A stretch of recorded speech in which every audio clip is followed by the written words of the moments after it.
Programme میں ایک بار پھر خوش آمدید. جاوید صاحب آپ اپنی بات. جب ہم کہتے ہیں اسلام تو اس کا مطلب ہے خدا پر سچا ایمان, اس کے حضور میں جواب دہی پر سچا ایمان, اور اس جواب دہی کے لیے اچھے عمل کی بنیاد پر انسان کا اپنے آپ کو تیار کرنا, یہی اسلام کی دعوت ہے. اب اس کے بعد آتی ہیں تفصیلات جتنی کسی کے علم میں آتی ہیں اور اس کا اس پر اطمینان ہو جاتا ہے کہ یہ تفصیلات فی الواقع اس کے پروردگار کی طرف سے ہیں, اسی کے لحاظ سے وہ مسئول ہوتا ہے.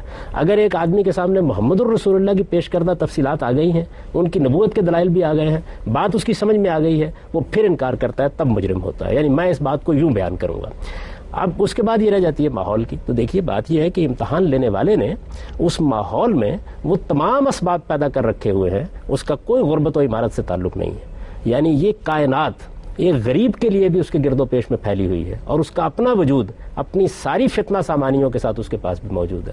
اور یہ کس نتیجے تک پہنچاتا ہے, میں نے عرض کیا کہ اس کا موقع نہیں ہے کہ ان دلائل کی تفصیل کی جائے, قطعی طور پر اس نتیجے پر پہنچا دیتا ہے کہ اس کائنات کا ایک خالق ہے. جواب دہی کے احساس کے لیے کوئی غربت و عمارت کا معیار نہیں ہے.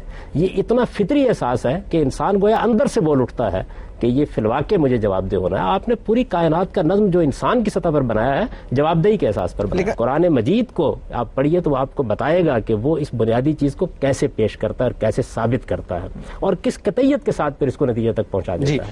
تو ماحول کے بارے میں یہ تبصرہ کر رہا تھا کہ یہ جو بنیادی چیزیں میں نے بیان کی, یہ بات کہ خیر و شر کا شعور, تو اس کا بھی تعلق نہ غربت سے نہ عمارت سے ہے. غربت اور عمارت اسباب فراہم کرتی ہے سمجھنے کے, سوچنے کے اور بہت سے دوسرے وسائل کے, لیکن وہ کن چیزوں کے اسباب فراہم کرتی ہے؟ وہ ہماری دنیوی ترقی کے اسباب فراہم کرتی ہے. کس وجہ سے بچے جنت کا حصہ ملیں گے؟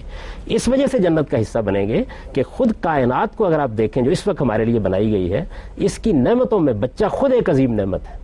اور اگر آئندہ کائنات کے اندر نسل پیدا کرنے کا عمل نہیں چلنا ہے تو پھر انہی بچوں کو اس کا حصہ بننا چاہیے, اسی عمر میں, اسی احساس کے ساتھ, اسی خوبصورتی کے ساتھ, اسی حسن کے ساتھ, اسی جمال کے ساتھ. قرآن نے اس کو کہا کہ تمہارے گرد و پیش میں ولدان مخلدون ہوں گے, جو ہمیشہ بچے ہی رہیں گے. اس کو جواب دے دیجیے. بات تو ساری عقیدے کی ہے, اور غامدی صاحب نے بہت خوبصورتی سے یہ بات بتائی ہے کہ بچے اور وہ جن میں کسی طرح کا نقص ہے, خرابی ہے, وہ جنت جائیں گے. مگر یہ بھی تو ایک بڑی خرابی ہے کہ لوگ راہ راست پہ نہیں آتے. تو اب یہ ان کا قصور تو نہیں ہے, یہ تو ان کے دماغوں میں پہلے سے ڈالا گیا. ہم جانتے ہیں کہ ہم اپنی جینز بتا رہے ہیں کہ جی اچھا, ہم اپنی جینز اور اپنے ماحول کا نتیجہ ہیں. ہمیں ورثے میں جو کچھ ملتا ہے اس کا جو مولیکولر سٹرکچر ہے وہ طے کرتا ہے کہ بالوں کا رنگ کیا ہوگا, کہ شکل کی کیا فیچرز ہوں گی, جینز مجرم کے ہیں, عالم کے ہیں, وہ اس کے اندر موجود ہیں پہلے سے, کہ دماغ کیسا ہوگا, کیا یہ ریاضی کے قابل ہوگا, کیا یہ سوال جواب کرنے والا ذہن ہوگا یا تسلیم کرنے والا ہوگا. تو اس میں تو ہم نے اپنی مرضی سے کوئی چیز پسند نہیں کی, اور نہ ہی ہم نے اپنے ماحول کو چنا. ہم نے کبھی یہ نہیں فیصلہ کیا پیدائش سے پہلے کہ ہمیں مسلمان پیدا ہونا ہے, ہندو پیدا ہونا ہے, یہ پیدا ہونا, وہ پیدا ہونا, یا اس ملک میں یا اس ملک میں, یا اس خاندان میں یا اس خاندان میں. گو کہ یہ چیزیں طے کرتی ہیں جینز کے ساتھ ساتھ جو ہمیں ورثے میں ملتی ہیں کہ یہ آدمی اچھا ہوگا یا برا ہوگا. تو میں غامدی صاحب کی بات سے بڑا خوش ہوں کہ بچوں کو اور معذوروں کو اور رعایت ملے گی. ہاں, ان کو جنت بھیجا جائے گا, تو پھر اور تمام لوگوں کو بھی جنت بھیجا جائے اسی دلیل کے تحت. جی احمد جاوید صاحب, مجھے آپ اجازت دیجیے گا کہ اصل میں بات یہ ہے کہ یہ اب ایک اور اچھا سوال ہے اور مجھے اس پر بھی کچھ گزارشات پیش کرنی ہے, اگر آپ اجازت دیں. دیکھیے بات یہ ہے کہ پروفیسر صاحب نے جو بات کہی ہے اس کے بھی دو حصے ہیں. ایک چیز یہ ہے کہ آپ کی جینز میں کیا چیزیں ہیں, وہ آپ کی صلاحیتیں ہیں. یعنی آپ کے اندر صلاحیتیں کیا ہوں گی. ایک آدمی کو ریاضی دان بننا ہے, ایک آدمی کو انجینئر بننا ہے, ایک میں شاعرانہ خصوصیات ہیں, ایک زیادہ سوالات کرنے والا ہے, ایک آدمی چیزوں کے مجرم بننے کی بھی تو جینس ہوتی ہے. دیکھیے بات یہ مجرم بننے کی کوئی جینس نہیں ہوتی. اصل میں بات یہ ہے, میں عرض کرتا ہوں جس کو آپ مجرم جس نتیجے کو کہتے ہیں وہ کیا چیز ہے. اصل میں بات یہ ہے کہ آپ کے اندر جو انسان کی صلاحیتیں رکھی گئی ہیں, ان صلاحیتوں کے اندر وہ چیز موجود ہوتی ہے کہ مثلا ایک آدمی میں اشتعال کا پہلو زیادہ ہوگا, اصل میں ایک آدمی کے اندر تاثر قبول کرنے کا پہلو زیادہ ہوگا. یہ صلاحیتیں ہیں, ان کو آپ جس وقت شعور کی آنکھ کھولتے ہیں تو اپنے ماحول کے ذریعے سے مزید پالش کرتے ہیں.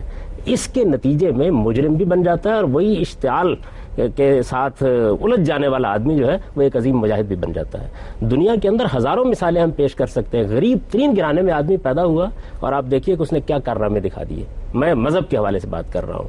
ایک آدمی پیدا ہوا ایسے گھرانے میں جہاں کوئی اسباب موجود نہیں تھے۔ میں اپنی زندگی آپ کے سامنے پیش کرتا ہوں اور میں آپ سے عرض کرتا ہوں کہ آپ اس میں کہیں اسباب تلاش نہیں کر سکتے جو زندگی اب میں اختیار کیے ہوئے ہوں، لیکن وہ تمام چیزیں جتنی ہیں انسان کے اندر ارادے اور شعور کی بڑی قوت دی گئی ہے۔ مجرم بننا ایک الگ عمل ہے، وہ بنے گا اپنی صلاحیتوں کے استعمال کے نتیجے میں۔ البتہ صلاحیتوں میں بعض ایسی چیزیں موجود ہیں کہ مثلا ایک آدمی مثال کے طور پر زیادہ غصہ ور ہے اور ایک آدمی زیادہ جلد باز ہے اور ایک آدمی بہت ٹھنڈے طریقے سے کام کرنے والا ہے۔ یہ صلاحیتیں جو آپ کی جینز کے اندر دی گئی ہیں، ایسا نہیں ہے کسی آدمی کو قاتل بنا کے رکھیں۔ مگر غریب بستیوں میں عام طور پہ زیادہ جرائم پائے جاتے ہیں، ایسا کیوں ہوتا؟ امیروں میں بھی بہت جرائم پائے جاتے ہیں۔ میں آپ سے عرض کروں، اگر آپ اسٹیٹسٹیکلی دیکھیں تو تعداد ایسی بستیوں میں جہاں غربت ہے، افلاس ہے اور زندگی کی ضروریات میسر نہیں ہے، وہاں جرائم بہت زیادہ ہوتے ہیں۔ یہ ایک حقیقت ہے۔ مجھے اجازت دیجیے میں آپ سے عرض کروں، ہمارے دیہات انتہائی غریب سے، میں ایک دیہاتی آدمی ہوں، ہمارے دیہات میں میں بھی بات کر رہا ہوں، ان دیہاتوں میں انتہائی غریب لوگ بستے تھے۔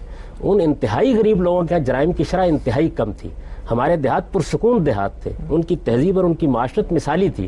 لوگوں کے پاس بعض اوقات محض پیاز سے روٹی کھانے کے اسباب میسر ہوتے تھے، تب بھی وہ اعلیٰ اخلاقیات پر زندگی بسر کرتے تھے۔ شہر ہم نے بنائے، شہر بنانے کے بعد ہم نے انسان کے لیے کچھ مسائل پیدا کیے ہیں۔ اب ان مسائل کے اندر اگر فرض کر لیجئے کہ ہم نے انسان کے سماج کو اور اس کی نفسیات کو ملحوظ نہیں رکھا اور دنیا کو ایک ایسا رخ دے دیا ہے، اور اس میں سائنس نے بڑا کردار ادا کیا ہے۔